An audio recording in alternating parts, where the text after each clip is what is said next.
All right, good evening. This is a public meeting of the Board of Education of Clark Public Schools. Adequate notice of this meeting has been given in accordance with PL 1975, Chapter 231, and that a special notice was made in conformance with Section 13 of the Act. And can we get a motion to return to public? I see Ms. Akalonis, followed by Ms. Hickman. Can I motion? Oh, I got a motion. All in favor? All in favor, sorry. Aye. All right, so at this time, we're going to stand for the pledge.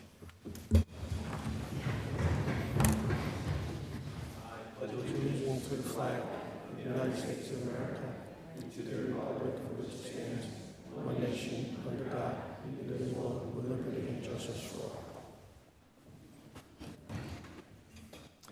At this time, I'm just going to ask for a roll call. Ms. Akalonis? Mr. Bensavinga? Mr. Breedy? Here. Ms. Harrison? Ms. Guerrero? Here.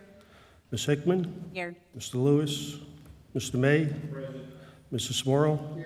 And Mr. Dunkersloot. Here. Having 7 board members, we have a quorum. All right, thank you. At this time, I hand it to you, Mr. Grande. Perfect.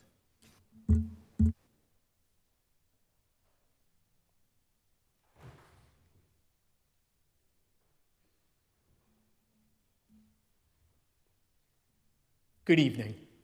I'd like to call forward Mr. Kalikas, our athletic director, to honor our girls softball team as being Central Jersey Group 2 champions. Mr. Kalikas.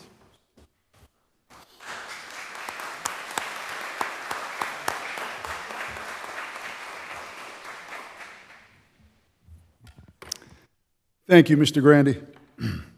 Let me begin by taking a moment to thank everyone for attending tonight's event to honor our softball program and their coaches for their successes and achievements throughout this past season. A special thank you, of course, to our superintendent, Mr. Ed Grande, Mrs. Tara Olivera, our principal, Mrs. Katrina Pasque, our assistant principal, and our athletic committee, led by Robert Breedy, Mr. Robert Smorrow, and Mr. Dino Bensavenga. I'd also like to acknowledge our entire Board of Education, led by President Steve Dunkersloot. It's a really wonderful thing that in the Clark School District, our Board of Education takes the time and effort to recognize all our student athletes. They recognize that being a high school athlete is a very important part of the growth for these young women. Last but not least, I would love to recognize all the proud parents in attendance tonight. Success, no matter how hard you work, is never guaranteed. So I hope you are enjoying every single second of this amazing run that our softball program has had these past 2 seasons. The Arthur L. Johnson High School softball program really did have an amazing spring season this past year. And a key component to that success was, of course, our coaching staff, led by Christopher DiNucci, who led our program to back-to-back Central Jersey Group 2 state championships, our 4th and 5th sectional state championship in the history of our school and in the last 29 years. Even more remarkable than the championships themselves were the manner in which they did it, literally overcoming bears on prom night and earning a comeback win by the final score of 5-4 against a very, very good Delran team. To say that these girls played to their last out would be an understatement. They finished with an amazing record of 26-4, captured the UCC Watchung Division, and were the #1 ranked team in Union County, and they were voted the Union County Team of the Year. They finished ranked number 18 in the entire state of New Jersey. Once again, just a wonderful, wonderful job by our softball program last spring. But even more impressive than the championships, this team was a pleasure to watch throughout the year, not only because of their stellar accomplishments, but because they acted appropriately in our school, in our communities, and they play the game the way it's supposed to be played. They truly are model student athletes, and they do us proud every step of the way. At this time, I'd like to call up Coach Chris DiNucci to help me assist with the certificates that we'll be handing out. First, put you to work, Chris. First, I'd like to recognize our stellar coaching staff. Coach DiNucci has a certificate. I would also like to call up, and if they're not here, we'll make sure that we give them their honors and their certificate. Coach Tyler Beck, volunteer coach, Coach Greg Randazza, and volunteer coach, Mrs. Megan Jacoby.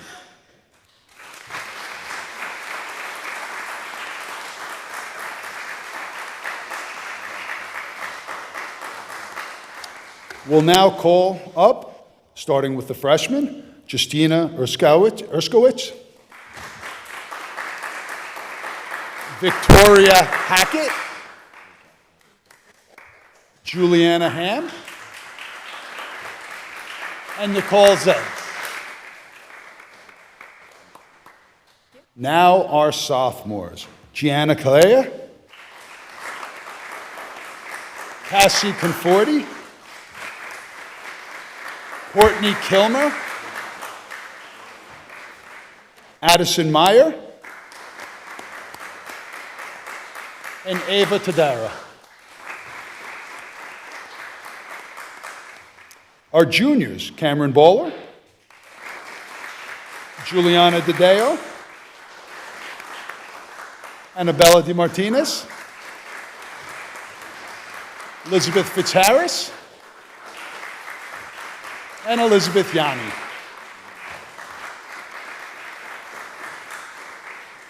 And now our senior, Mia Amaral.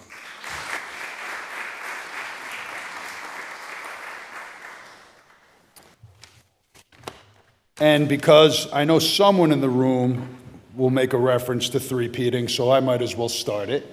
No better way than to continue this run next year, girls. There was a target on your back all year, and you met that challenge head on, and I know you guys are excited to do that again next year. Our district is extremely proud of you. Once again, thank you to the Board of Ed, and thank you to the softball team for the wonderful season.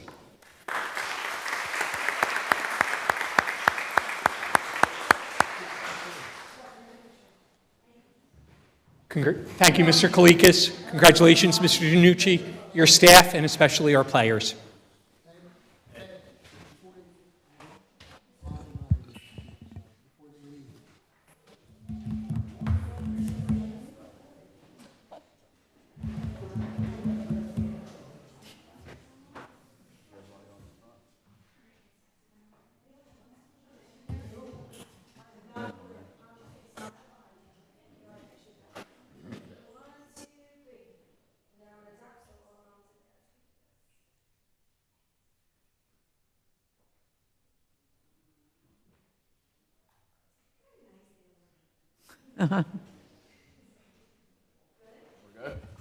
So just a few quick words before the girls leave. As chair of the athletic committee for the past few years, it's been fun to watch this ride. I think it's been stated before. Seeing our athletes, our top athletes, choose to come to ALJ is really encouraging. It doesn't always happen, and I know a lot of girls on this team had a lot of decisions to make and chose to come and represent the Crusader Blue, and we couldn't be more proud. Can't wait to see what next year brings. The target gets even bigger, as Mr. Kalikas said, but that's all right. I want to say, the comeback kids, I felt like all year I would go to a game and you'd be kind of lackluster early, and then you just kind of pour it on and come back. It was a lot of fun to watch. Little heart attacks, similar to the year before. Maybe we don't like that much, but I'll turn it over to Mr. Smorl to say a few words as well. So first of all, I just want to congratulate you. First of all, I've known Chris since he was about 8 years old. So I've seen him grow up and become the man that he's become today. And he's just a great leader, coach for all of you. I've been fortunate to have had an opportunity to speak with you a few times. Obviously, I was able to make a lot of the games this past year. I think what you've done, what you've accomplished this past year to win a state section championship 2 years in a row is nothing short of spectacular. And I've talked to you before about creating a legacy and leaving a mark, and you girls have done that. You have clearly done it. More to come. I think there's more to come. But to win 2 state section championships, when you look at the history of this school, which started, I think, back in 1958, 1959, to do what you've done is just really a tremendous, tremendous accomplishment. So I want to congratulate you all. And I also want to say that, and Mr. Kalikas said this, and it's really, really important. It sounds cliche. What we're most proud of is not just the winning, but the fact that we do things the right way. You conduct yourselves the right way.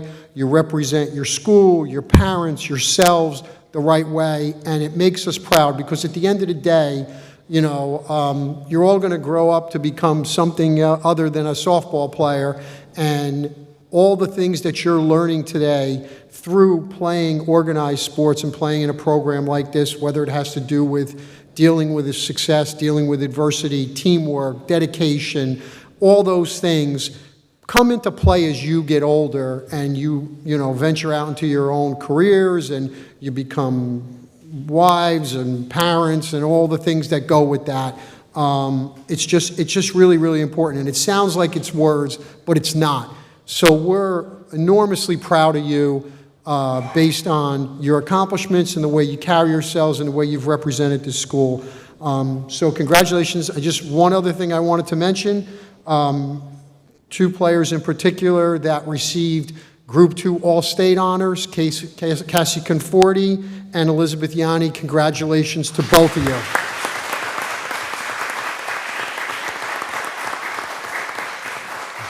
And let's keep working towards next year, girls. Congratulations.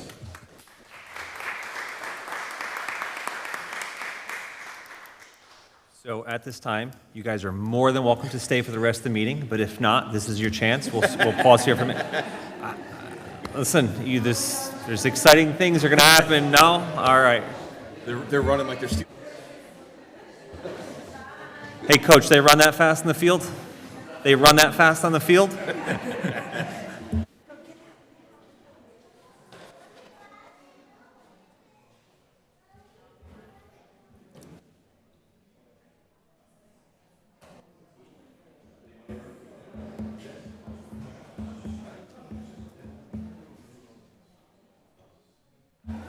Okay, I can't promise the rest of the meeting is going to be that exciting as that part, but let's move on to the next portion of the meeting, which would be the approval of minutes for July. Can I get a motion? See Ms. Akalonis, followed by Ms. Guerrero. Any questions or comments? Get a roll call on that, please. Ms. Akalonis? Yes. Mr. Breedy? abstain. Ms. Guerrero? Yes. Ms. Hickman? Yes. Mr. May? Yes. Mr. Smorl? Yes. And Mr. Dunkersloot? Yes. Motion carried. All right, so at this time, I'm going to open the floor to the public for agenda items only. So if there's something on the agenda that you would like to discuss, now would be the time, 3 minutes. If not, at the end of the meeting, there'll be for non-agenda items. So seeing none, we'll move past that. Yep, for agenda items. Okay, if you could just state your name, your address. You have 3 minutes. Good evening, Michael Schulman, Clark, New Jersey. I am here to inquire about agenda item number, just want to pull the right agenda up, number 6. And it corresponds to, it's going to dovetail a question from 2 agendas ago. I reached out to the superintendent. There is a contract tonight, potentially being approved for, I believe, a dean of students, and a contract 2 months ago that was approved for another six-figure, I assume six-figure administrative position for the school for Mr. Tenpenny, who I believe is Mr. Lewis's second in charge over in Rawway. And I requested from the administration details as to these contracts. I was informed I need to OPA request them as their personnel matters, which I did. And the response from the administration again was, we'll discuss it after the meeting tonight. And I have a concern about this. I have a concern that we are hiring people for administrative positions without disclosing the contract, the salary, none of which needs to be OPA requested, because we look at agenda after agenda and every teacher's salary, every stipend is listed, dollar for dollar for dollar. And when we come to these meetings and we talk about some of the financial issues that impact the school that have been raised now probably for the last year, when there's indications that the school needs no more money, that we're doing fine, but hiring more people without knowing what those titles are, I think it's imperative for this board to explain to the folks here, to the citizens, what these new administrative positions are, why they're being retained at this point. One I heard is to deal with the referendum. That person's the backup athletic director in Rawley. I'm not sure what the qualifications are. These things need to be explained to people before the contracts are approved, not after. Before you vote on it, there should be an explanation and a publication of it, not after. So I'm asking this board today, respond to the original request that was made, the superintendent, as to Mr. Tenpenny's qualifications to lead the referendum, and to the need for now, I guess, would be a dean of students. When we've heard from this board, there's no increase really in folks in the school district, especially the high school, what the need is for this position, what hole it's filling, whether this position's existed in the past, and what the proposed salary is for this position. I think those are all incredibly reasonable things to this board to address prior to voting on it. Thank you. Thank you, Mr. Schulman.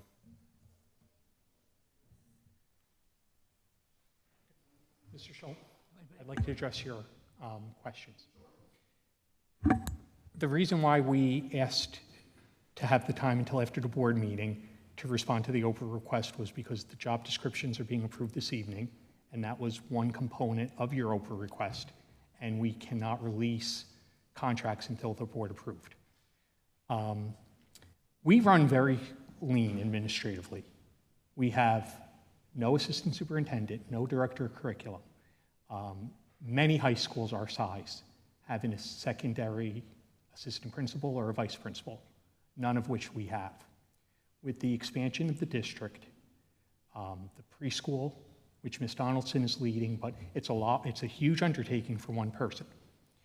With our referendum, with our looking to get additional grants, to bring additional resources into district like we did with the preschool expansion aid. Those are just a few to name that you'll see in the job description. This position of Director of Instructional Operations was needed. In terms of the high school, we've made tremendous gains in the past 3 years. And we're looking to keep that momentum. And this position, this Board of Education did a lot of research into. We had the principal, we had the assistant principal into executive session to give a presentation of how this position will allow them as instructional leaders to be in the classrooms more. So please know that we do not take the addition of administrative positions lightly. We need these positions to be necessary, and we'll continue to evaluate and see where streamlining can be done and where in the future we may need additional positions. But we do not take these positions lightly, and any information that any member of the community wants that we're legally able to give, we will. And some of the questions that you've asked, we're not able to disclose in public because they are matters of personnel, but we will be happy if the proper channels are followed to release the information that we can. Excuse me, I'm sorry. I'd just like to add one thing, Mr. Shulman. When we vetted the Dean of Students position with the board, we had multiple meetings. I'm sure Ms. Tara Oliveira would be happy to provide you with her 45-minute presentation, which supported why that position was necessary.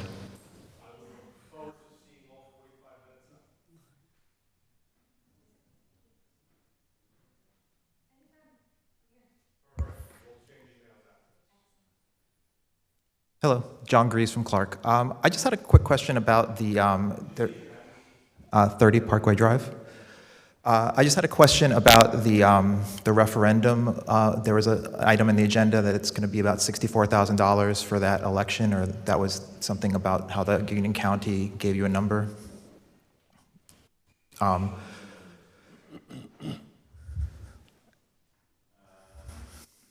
sorry, I probably should have given you the number, or the item number. So just in general, it said something to the tune of, like, the Union County said it's going to be about $64,000 for the referendum election. And I guess the question I really had was, we're having an election in November. It seems like to have an election in September, $64,000, it might have been cheaper to do it alongside the election in November. So It seems the school board would be paying that 64,000. Am I wrong, or I'm not sure? I think that's the case. And then if so, why did we do that instead of sort of trying to save money and making it happen in November alongside the rest of the election? We work with a bond attorney and we work with a publicity firm in terms of the best strategies to get the referendum passed.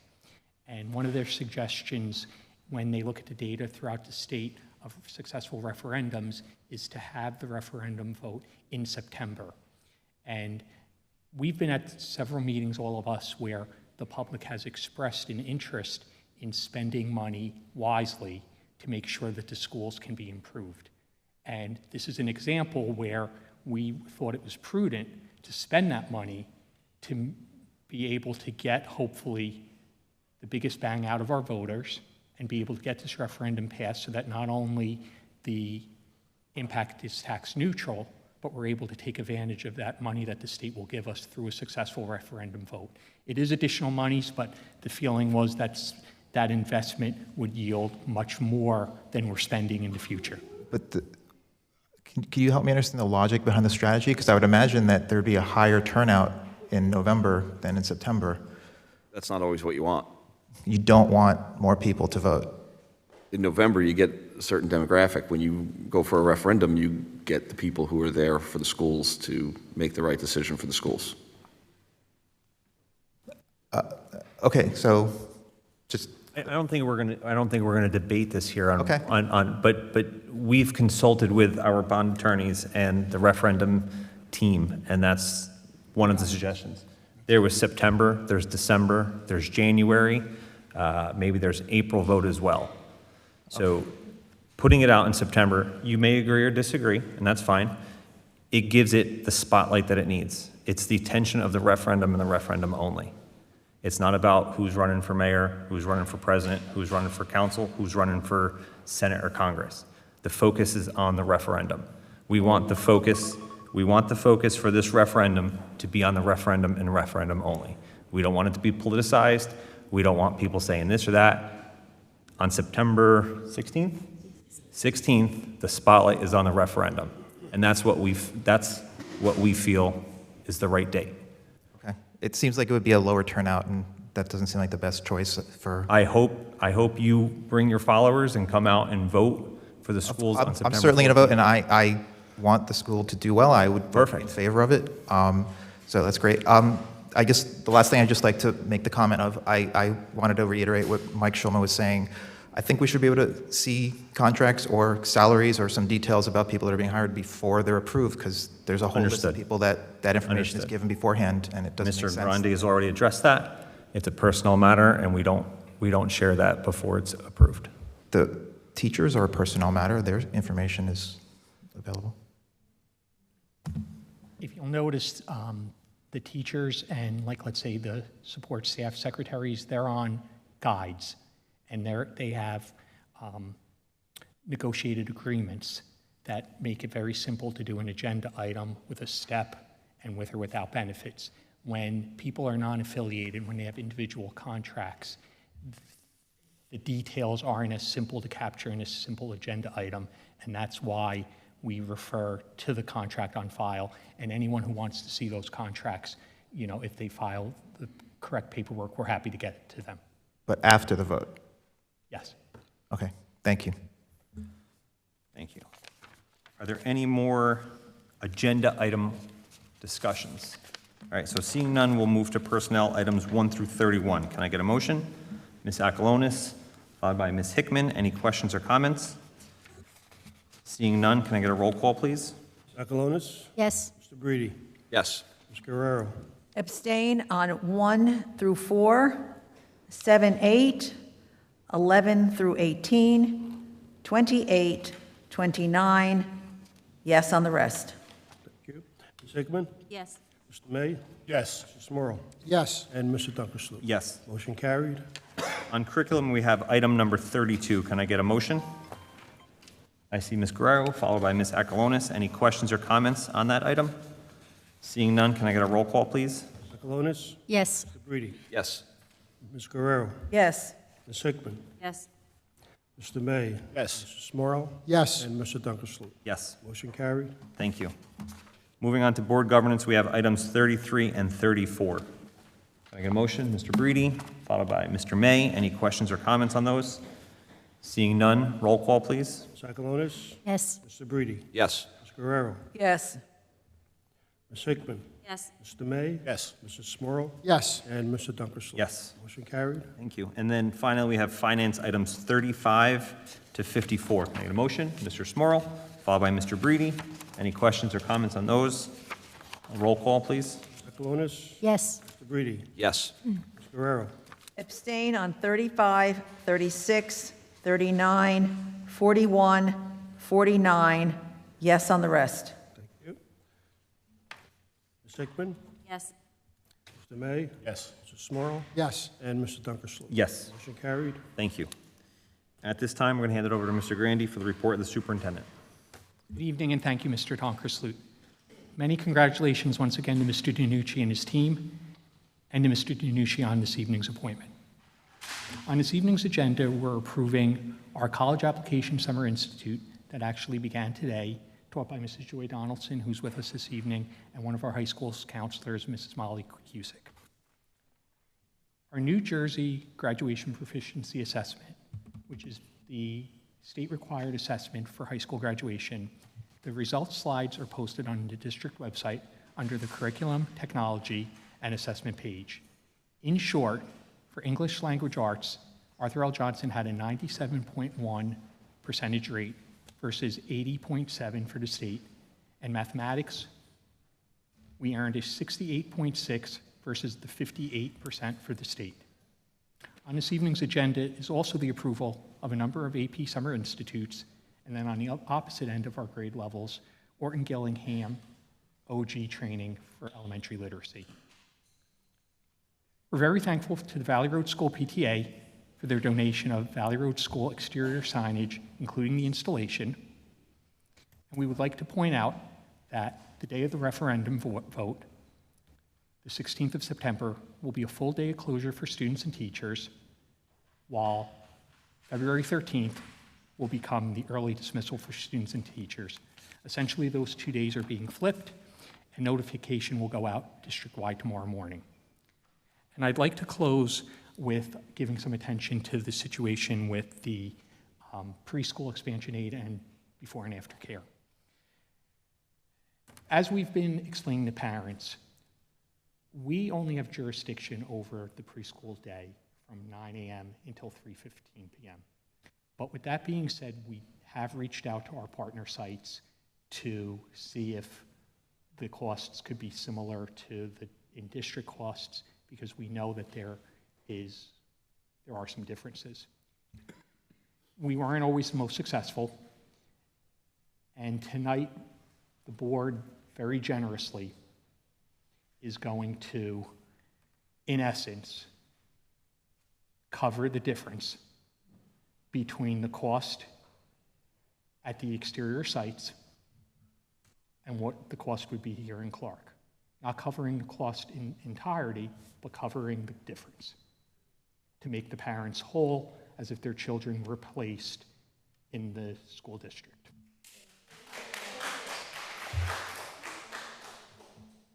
The specifics will be coming in September via a formal agenda item. We will let parents know this week just what I've announced at this meeting, but the specifics will come after the agenda item in September with all the specific details and how that reimbursement will look. And this is a one-year arrangement because we're already making plans to hopefully not have this occur again in the future. And that obviously is a year out, but we will be providing information as soon as possible.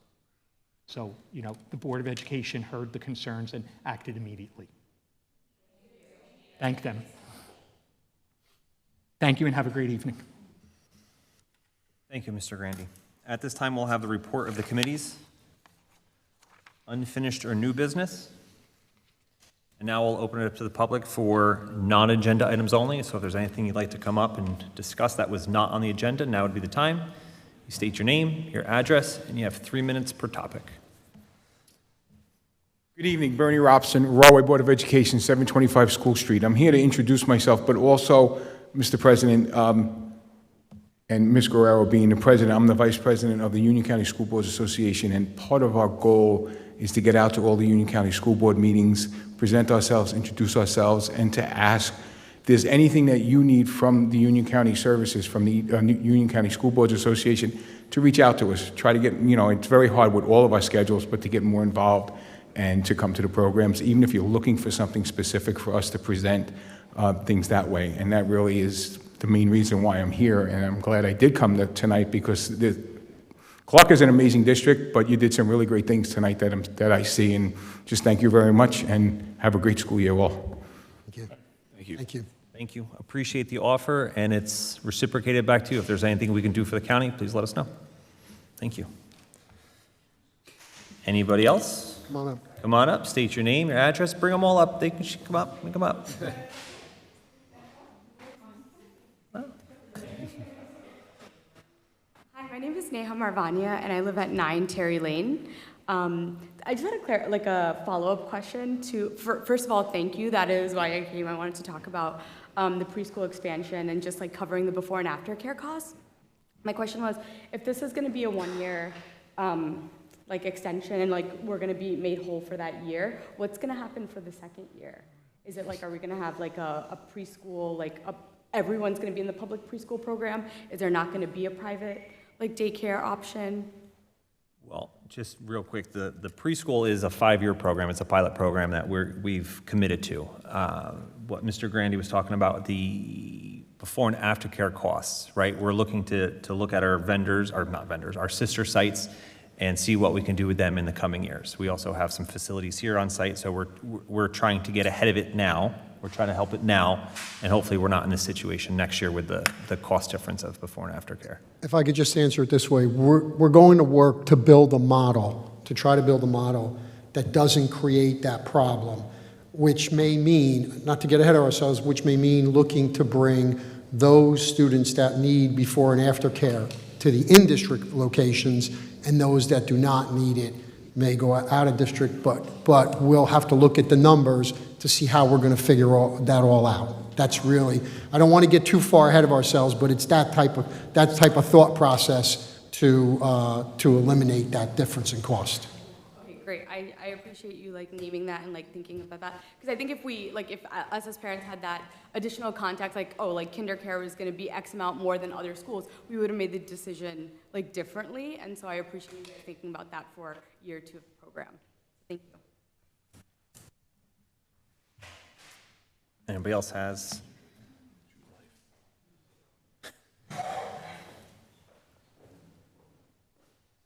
Bill Draghi, 47 Post Road, Clark, New Jersey. On or about June 27, 2025, the United States Supreme Court, in a 6-3 decision, ruled in favor of a group of Maryland parents seeking to opt out their children from instruction that uses books with LGBTQ themes. Justice Samuel Alito, writing for the 6 Republicans appointed justices, found the lack of an opt-out option likely substantially burdens parents' constitutional right to freely exercise their religion. The decision sends the case back to the lower court for a final decision on whether that requires the county to provide an opt-out option. In the meantime, Justice Alito said the school district must notify parents in advance and enable them to have their children removed from the instruction. The court's 3 Democrat-appointed justices dissented. The result will be chaos for the public schools, wrote Justice Sotomayor, joined by Justices Elena Kagan and Katrina Brown Jackson. This will require schools to provide an advance notice and the chance to opt out of every lesson or story time that might implicate a parent's religious beliefs. And this will impose impossible administrative burdens on schools. Sotomayor continued, the harm will not be borne by educators alone. Children will suffer too.